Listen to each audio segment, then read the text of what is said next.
The Constellation-class frigate is supposed to be one of the next major platforms that will underpin American naval power in the mid-21st century, alongside the Ford-class aircraft carrier, the DDG-X next-generation destroyer, the Columbia-class ballistic missile submarine, and the SSN-X next-generation attack submarine.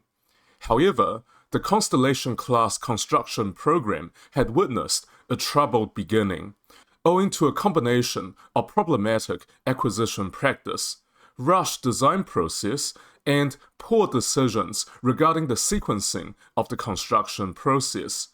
The US Navy actually went ahead with the construction of the frigates before the ship design had been finalized. According to the US government's Accountability Office, to reduce technical risk, the Navy and its shipbuilder modified an existing design to incorporate Navy specifications and weapon systems. However, the Navy's decision to begin construction before the design was complete is inconsistent with leading ship design practices and jeopardized this approach. Further, design instability has caused weight growth, and delays in completing the ship design have created mounting construction delays. This is already a very damning assessment by itself and suggests that the next generation frigate is not really getting off the ground. And worst of all, the trouble was entirely avoidable. The US Navy had previously anticipated delivery of the frigates to the Navy by 2026, and now delivery is pushed back to 2029. At least a large part of the 3-year delay in the delivery could have been prevented if the Navy had just run the program one step at a time. But it gets worse. The government's Accountability Office also said that the Navy's recent practices with the frigates program are similar to its prior performance with its littoral combat ship and Zumwalt-class destroyer programs. Both programs were hampered by weak business cases that overpromised the capability that the Navy could deliver. Together, these two ship classes consumed tens of billions of dollars to acquire, more than initially budgeted, and ultimately delivered far less capability and capacity to fleet users than the Navy had promised. The Navy cannot expect to look within its existing playbook to find answers. The littoral combat ship and the Zumwalt-class destroyer are two signature programs that embody the failure of recent US Navy procurement programs. They overpromised, overspent, and underdelivered. So, if the Constellation class is in fact following the footsteps of these two programs, which the Government Accountability Office alleges that it is, then the prognosis can only be a bad one. But taking a step back, the core idea of the Constellation is actually sound. For a long time since the decommissioning of the Oliver Hazard Perry-class frigates, the US Navy had lacked an affordable and plentiful surface combatant that can be deployed at a moment's notice and in large numbers. The littoral combat ships, due to a host of intractable problems that plagued the class, were never suitable for that role. For that reason, the Navy had to resort to deploying their cruisers and destroyers to respond to any situation that requires even a modicum of combat power. Separately, for anti-submarine warfare, the Navy had been reliant on aircraft and their own submarines to find and defeat enemy submarines. Surface combatants suited for anti-submarine warfare have been somewhat lacking in the US Navy.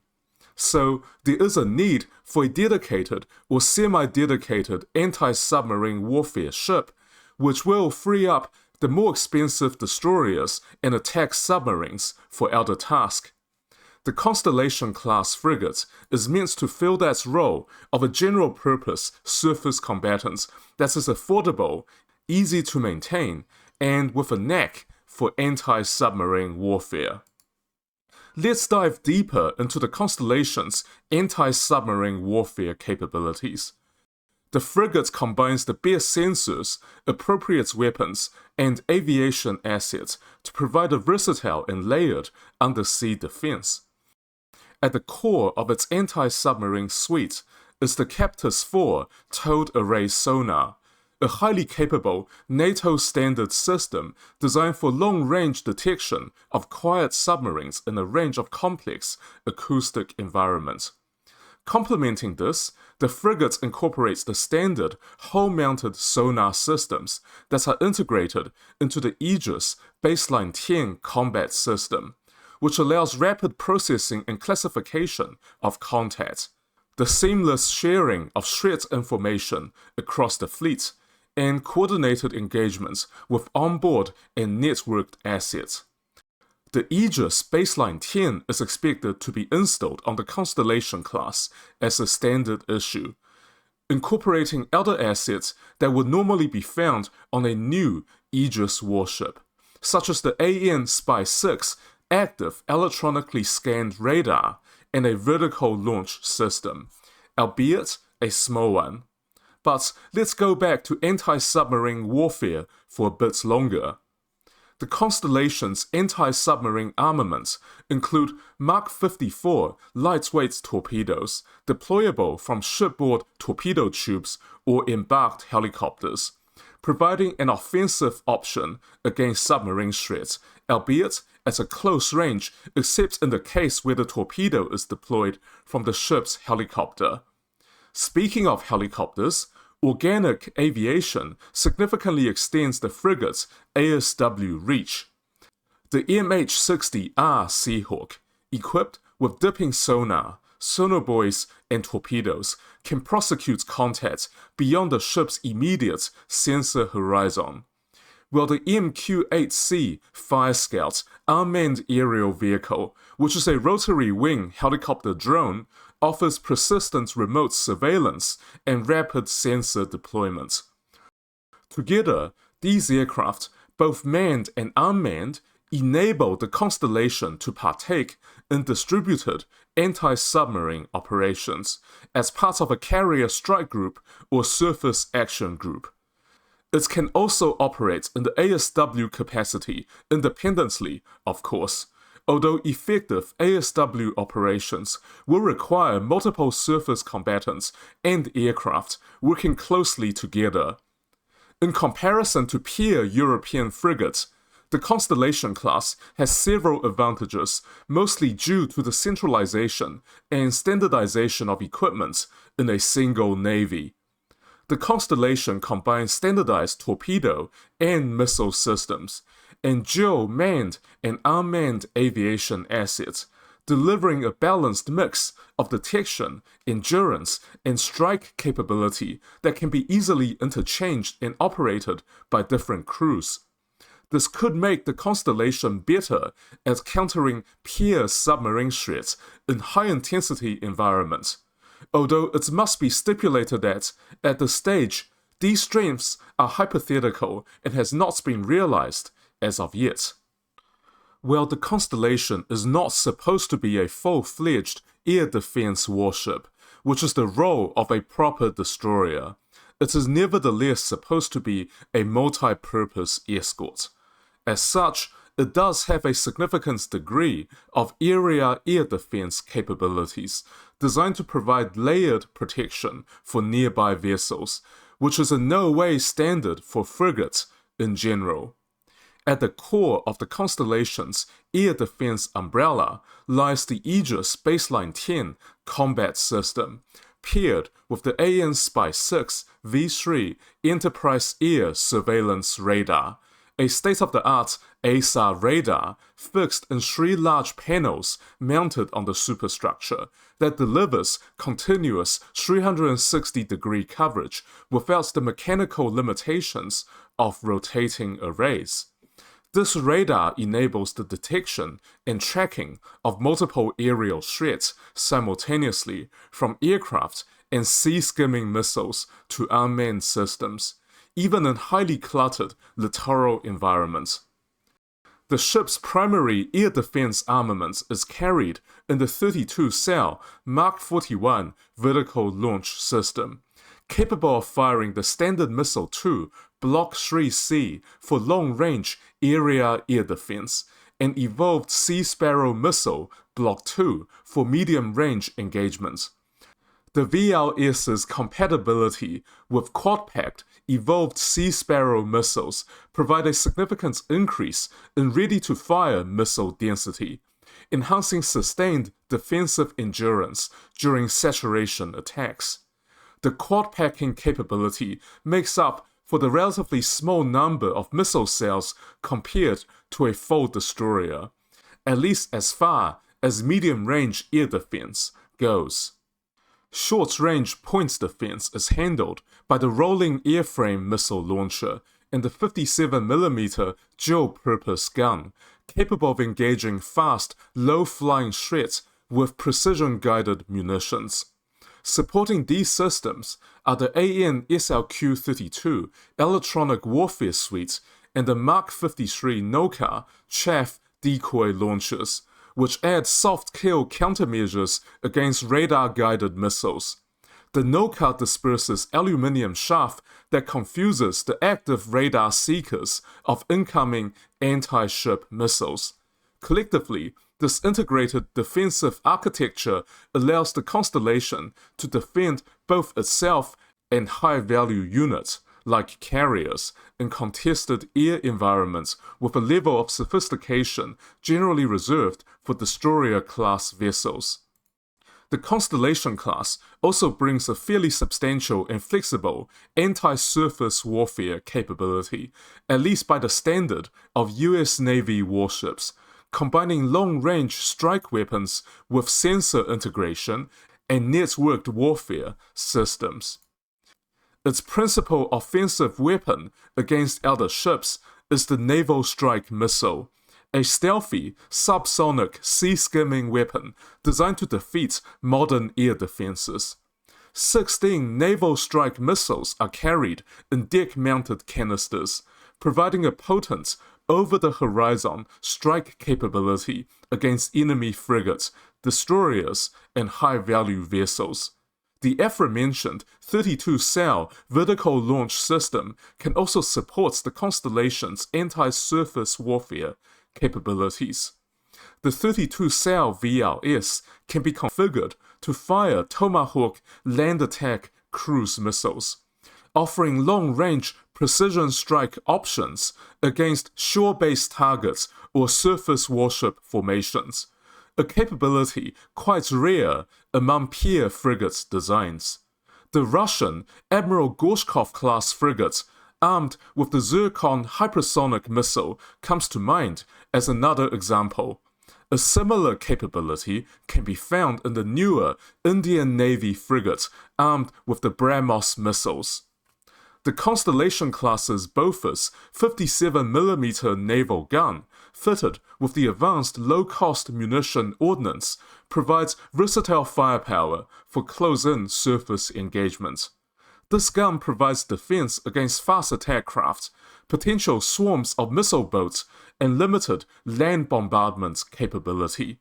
The frigate's surface search and targeting functions are handled by the AN/SPS-73 next-generation surface search radar, supported by the Aegis combat system for tracking and coordination. Together with the ship's cooperative engagement capability and secure data links, the Constellation can integrate into larger naval formations and with air formations, queuing its weapons with external sensors for extended reach. This combination of precision strike, multi-domain networking, and flexible loadouts should make the Constellation class one of the most versatile surface combatants in the US Navy's inventory. At last, problems in the frigate's development and construction raise serious questions whether the Constellation's impressive, on-paper capabilities will actually be realized.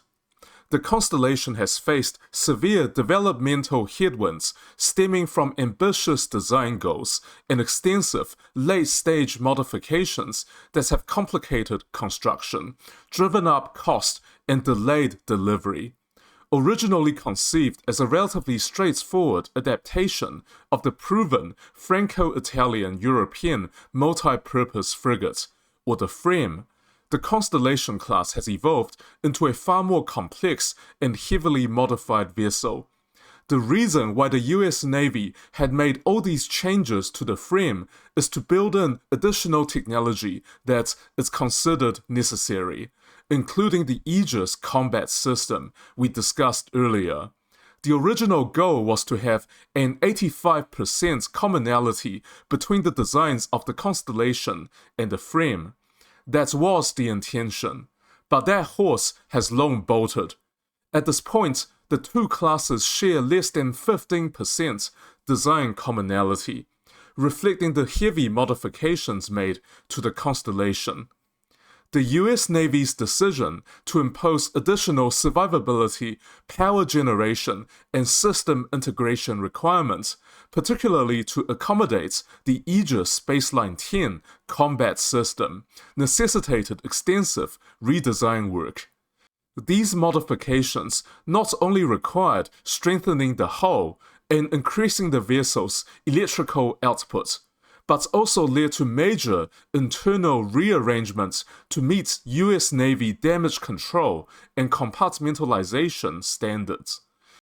As a result, the ship's full load displacement has ballooned to around 7,300 tons and is set to increase even further and by much more. According to the US government's Accountability Office, and I quote, in October 2024, the Navy reported 759 metric tons of weight growth from initial estimates, nearly a 13% increase, due in part to the underestimation of applying Navy technical requirements to a foreign ship design. Navy personnel are working with the shipbuilder to reduce the ship's weight, but weight growth has only become more pronounced over the past year as the program further developed the frigate's design. What this would mean is that the final displacement of the Constellation would likely place it in a similar league in terms of size to a full destroyer than a traditional frigate.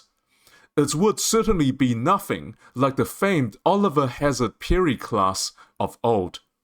The weight increases have introduced secondary engineering challenges, including stability management and revised propulsion configurations to maintain desired performance. The COD-LAG, or combined diesel, electric, and gas propulsion system, though efficient and quiet for anti-submarine operations, has proven difficult to integrate within the hull form, requiring new alignment solutions for the electric motors and reduction gears. Moreover, the Navy's insistence on incorporating extensive growth margins for future systems has exacerbated these challenges, leading to a design that is significantly heavier, bigger, more power-hungry, and more complex than initially planned. These technical changes occurred in parallel with an evolving threat environment and shifting operational doctrine, which encouraged additional updates to radar, electronic warfare, and communication suites, even after the detailed design phase had begun. Compounding these issues were disruptions caused by the pandemic and by inexperience at the shipbuilder, which had to expand its facility and workforce to handle the larger, more sophisticated design. The result has been schedule slippage of several years. The lead ship, USS Constellation, is now expected to be delivered in 2029, a full 3 years behind the original target. What was envisioned as a cost-effective and rapidly fielded frigate has instead become a high-end, multi-mission combatant whose construction complexity rivals that of destroyers. The Constellation program illustrates a recurring US naval procurement challenge, the pursuit of cutting-edge capability within a constrained hull size, leading to escalating cost, weight, and integration risk that undermined the very affordability and timeliness goals that drove the program's inception. And so the question becomes, will the Constellation-class frigate truly revive American naval power, or will it simply become the next entry in a growing list of overpromised and underdelivered warships?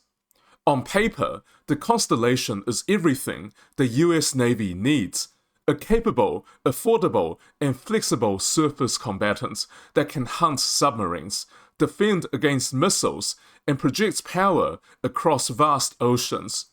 Yet, the path to realizing that vision is tarnished by the same institutional flaws that doomed the littoral combat ship and the Zumwalt: overreach, mismanagement, and inability to control design creep. The Navy's ambition to blend affordability with cutting-edge technology has once again yielded a ship that risks being neither affordable nor timely. If the program can stabilize its design, streamline its construction, and deliver a ship that performs as advertised, the Constellation could indeed form the backbone of a revitalized surface fleet, the workhorse the Navy has long lacked. But if cost and timelines continue to escalate, it may instead stand as another cautionary tale to procurement dysfunction.